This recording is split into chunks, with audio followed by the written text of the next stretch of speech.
A colossal 300-ton spacecraft, 52 meters tall, could fall in mere seconds if it tilts beyond a precarious 8 degrees. This is the brutal truth confronting Starship HLS, a monolith designed to reach the moon. Why is this threshold so fragile for something so immense? The answer lies in an extreme moment of inertia, where the sheer height of the vehicle amplifies the need for corrective force, which quadruples every time its height doubles. Recovery becomes an impossibility for its 6 powerful Raptor engines if that 8-degree NASA limit is breached. The lunar surface offers no mercy. Consider the moon's south polar slopes, often a steep 15 to 20 degrees, and regolith that sinks between 4 and 12 meters deep. Here, a leg sinking just 1 to 1.5 meters can trigger a catastrophic 25-degree tilt in less than 2 seconds. Such instability dwarfs the 7-meter Apollo lunar module's inherent stability and escalates the lessons learned from the 4-meter Odysseus, which tipped in February 2024 due to the devastating physics scaling for a vehicle 12 times its height. Adding to this peril, the Starship's 6 Raptor engines interact with the lunar dust, accelerating particles to over 2,000 meters per second. These aren't just dust clouds, they are high-velocity projectiles that damage vital senses and obscure navigation cameras, an effect orders of magnitude more intense than anything recorded during the Apollo era. And then, a final stark vulnerability: the elevator, positioned 30 meters above the surface, represents a single point of failure, with no backup egress if a jam or power loss strands astronauts, a chilling contrast to Blue Origin's 16-meter Blue Moon and its conventional ladder. Yet, from this confrontation with the void, a radical vision emerges: the horizontal landing approach. This audacious maneuver requires Starship to decelerate to a mere 2 to 3 meters per second at 50 meters altitude, then rotate 30 degrees using its 48 RCS thrusters. It deploys a 50-centimeter composite impact pad and 4 anchor hooks. This reconfigures its center of gravity directly to ground level, effectively eliminating the moment of inertia problems that plague vertical landings. The expanded contact area, now a vast 160 square meters, reduces surface pressure to a negligible 0.3 kilograms per square centimeter.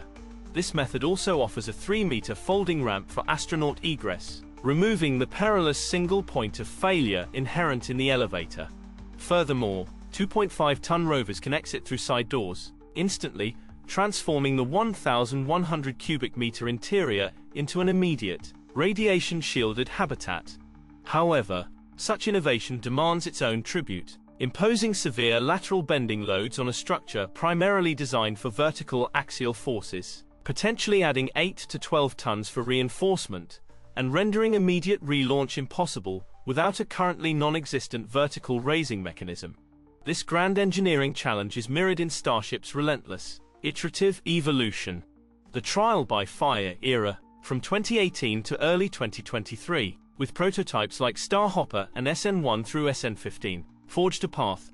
It proved the profound superiority of stainless steel over carbon fiber for reusability, its ability to handle extreme temperatures, and its significantly lower cost, around $3 per kilogram, compared to over $200 per kilogram for carbon fiber. This material thrives at cryogenic temperatures down to -270 degrees Celsius, and withstands re-entry temperatures up to 800 degrees Celsius, a stark contrast to aluminum's 660 degrees Celsius melting point and carbon fiber's 200 degrees Celsius integrity loss. This foundational shift enables innovations like transpiration cooling, the concept of a sweating rocket, and allows for rapid iteration and lower financial loss on failures, a decisive break from NASA's traditional mass minimization philosophy.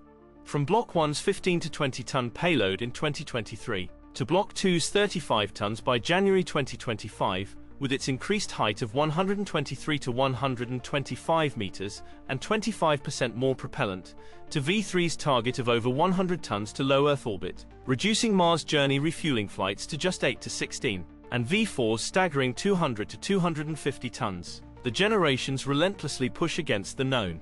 The ultimate expansion, Block 5, targets an immense 18-meter diameter, presenting exponentially greater structural loads and demanding a full ecosystem reset of factories and infrastructure to even exist. What, then, does it mean for humanity to continuously push against such unforgiving truths, knowing each step demands not just new solutions, but an entirely new foundation for our reach into the cosmos.